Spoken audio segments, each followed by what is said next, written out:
Hola a todos, ¿cómo están? Bienvenidos una vez más a Español con Café. El día de hoy un video de comprensión auditiva. Vamos a hablar un poco sobre cómo ha sido mi experiencia viviendo con una hernia discal que en los últimos 2 años tal vez ha venido empeorando pues el dolor que he hecho para contrarrestar un poco lo que me afecta en mi vida diaria. Y bien, pues vamos a iniciar con el video y hablar un poco sobre mi experiencia. El día de hoy, nuevamente una preparación con mi prensa francesa. Es como el café tipo americano que yo consumo. Utilizo un ratio de 1,16. Eso quiere decir que por cada gramo de café, 16 mililitros de agua. Es la fórmula que a mí me gusta en cuanto a la intensidad y todo, y bien, es como lo preparo. 4 minutos máximo en mi prensa francesa después de echar el agua caliente y pues el café molido también, claro. Y bien, es así como preparo este y me gusta mucho y hoy vamos a acompañar este video con esta taza de café. Así es que toma el tuyo y vamos a iniciar. El tema con el dolor es complicado porque es subjetivo y en la actualidad no hay muchas herramientas que nos ayuden a cuantificarlo. Por esa razón es difícil para medir, pero basados en la definición de la Asociación Internacional de Estudios para el Dolor, esta es una experiencia sensorial y emocional desagradable, asociada a una lesión ística, es decir, física. Hay algo interesante y es que el dolor es multifactorial. Eso quiere decir que no solamente vamos a sufrir del dolor desde la parte psicológica y física, como en mi caso era lo que creía. Desde la parte psicológica, pues está la depresión, la ansiedad, la catastrofización, que puede ayudar a que lidiar con el dolor sea más difícil o la misma intensidad del mismo. Y está la parte sensitiva o biológica, que incluye pues lesiones físicas, que como lo mencioné hace un momento, pues hasta ahí era donde yo sabía y relacionaba todo con el dolor, o de dónde provenía o qué influía en el dolor. Pero me di cuenta leyendo que también la parte social influye. Esto es bastante interesante para mí. Y esto tiene que ver con el entorno y las relaciones interpersonales del paciente. Y esto influye también en la intensidad y en la capacidad que se tiene de tolerar el mismo. Pero bien, ahora pasamos a mi dolor de espalda, ¿no? Fui diagnosticado con una hernia discal hace 6 meses aproximadamente. No podía permanecer ya mucho tiempo de pie, 5 minutos de pie o 5 minutos caminando. Tal vez me obligaban a tener que sentarme y el momento de sentarme, el dolor en la espalda era insoportable o sigue siendo. Estoy intentando hacer algunas cosas, pero bueno, más adelante en el video voy a hablar de cómo tratar esta situación. Pero por ahora hablemos de la parte lumbar. Y es que en el dolor lumbar existen varios factores que participan en el surgimiento del dolor, como por ejemplo la condición física, que es ir al gimnasio, hacer actividad física, cosa que yo no hago por mi trabajo tal vez, no, por mi trabajo tal vez no, por mi trabajo paso mucho tiempo sentado y bien, y otras ocupaciones, entonces sé que no es una excusa, tenemos tiempo para todo, pero bueno, eso es uno de los factores que me afectan a mí al momento del surgimiento del dolor. Está también la conducta física y es cuando las personas tienen que hacer uso de su cuerpo, trabajan mucho con su cuerpo físicamente hablando o trabajan con mucho peso.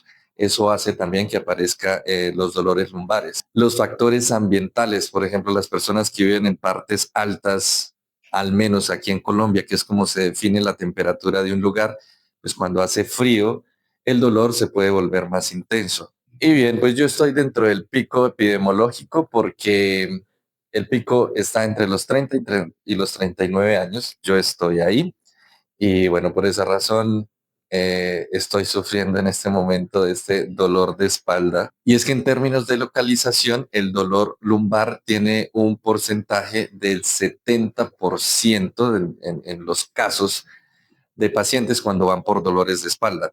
Hay otros que están en el cuello, otros que están en los hombros, en los omóplatos, pero el dolor lumbar, el 70%, es una cifra bastante alta. Y de ahí surge una pregunta, ¿la lumbalgia es realmente un problema o es una consecuencia de una enfermedad sistémica? Es simplemente una pregunta difícil de responder, pero un dolor lumbar es una señal de alerta para preocuparse por algo mucho peor o algo mucho más grave. El 7% de los casos de pacientes con dolor lumbar experimentan una cronificación, sin importar la escala del 1 al 10.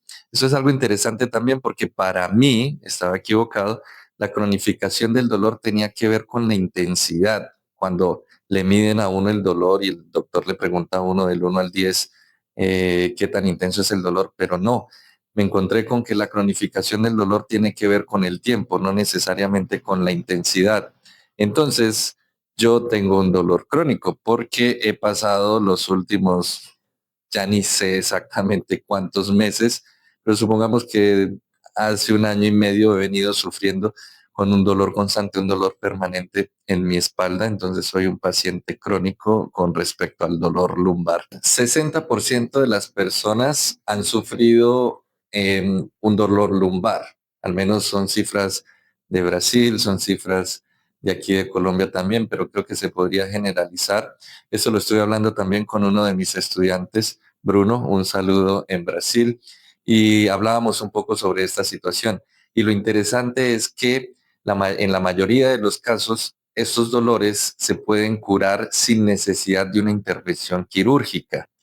Y hay algo grave, y es que cuando nos ordenan una resonancia magnética, los hallazgos encontrados en la misma deben tener una relación estrecha con los hallazgos realizados en el examen clínico, en el examen físico, cuando inicialmente pasamos con el profesional. Eso quiere decir que si, por ejemplo, el dolor que experimentamos está focalizado solamente en la parte lumbar y no se extiende hasta los pies, entonces el dolor no es ocasionado por una hernia. Puede haber otros factores que lo estén ocasionando, como problemas en los músculos que están alrededor de la zona. Y pues este es mi caso. Cuando yo fui con la fisiatra, yo primero pasé con un médico general, me hizo un examen físico, me puso a caminar, a agacharme para ver si tal vez tenía alguna desviación en mi espalda. Y después me remitió con una especialista, en este caso la fisiatra, y, y ella me ordenó la resonancia. En la resonancia apareció la hernia, pero yo le expliqué a ella que mi dolor estaba focalizado en la parte lumbar, no se extendía a lo largo de mi pierna ni hasta los pies. Pero ella determinó que el dolor que yo siento es producido por la hernia. Pero como estaba hablando con mi estudiante, que es un neurocirujano, me decía que en la mayoría de los casos, o todos básicamente, ese dolor que está solamente en la parte lumbar no es producido por la hernia, a no ser que se extienda, como lo acabo de decir. Entonces, eso es interesante porque el tratamiento que ella me envió fue basado en su criterio. Y pues no sé si el tratamiento es el adecuado o no, porque lo que siento y según lo que he leído es que debo fortalecer es toda la parte que está a mi alrededor, los músculos, toda esta forma. Tengo que hacer ejercicios de fortalecimiento. Entonces, cuando no hay una concordancia, se establece que hay una disociación entre imagen y cuadro clínico. Y vienen los problemas, porque entonces pueden sugerir una cirugía que no es necesaria, que se va a realizar y no va a solucionar el problema del dolor, pero que sí puede causar algunos efectos secundarios. Por suerte, mi fisiatra me dijo, no, Cristian, con terapia podemos solucionar el problema. Lo que queremos evitar 100% es una cirugía. Y bien, y cuando no existe esta concordancia, entonces se puede incurrir también en el síndrome de insuceso lumbar. 52% de las resonancias magnéticas de pacientes de resonancias magnéticas lumbares de pacientes asintomáticos son considerados como pacientes quirúrgicos, pero en realidad no lo son. Y ahora pues, surge otra pregunta. ¿Acaso es un negocio? Bueno, pues no quiero entrar en este campo, pero sí sé que se mueve muchísimo dinero y en esta especialidad, pues las cirugías son bastante costosas. Entonces, bueno, hasta ahí dejo el tema por ese lado. Ahora sí, ¿cómo manejar el dolor? Pues lo primero es entender la procedencia, qué lo está causando, que es mi caso, pues la doctora o la fisiatra, según su criterio, interpretó el dolor de una forma, y, pero es muy importante saber realmente qué lo está causando para, basados en eso, iniciar el tratamiento adecuado, porque en mi caso siento que no lo fue. Hice una serie de terapias que la verdad no me funcionaron para nada, estábamos trabajando otras cosas, entonces es muy importante saber y conocer la procedencia del dolor. Para manejarlo es importante tener en cuenta también la condición social, la condición psicológica, incluso la condición espiritual. Son factores que influyen también.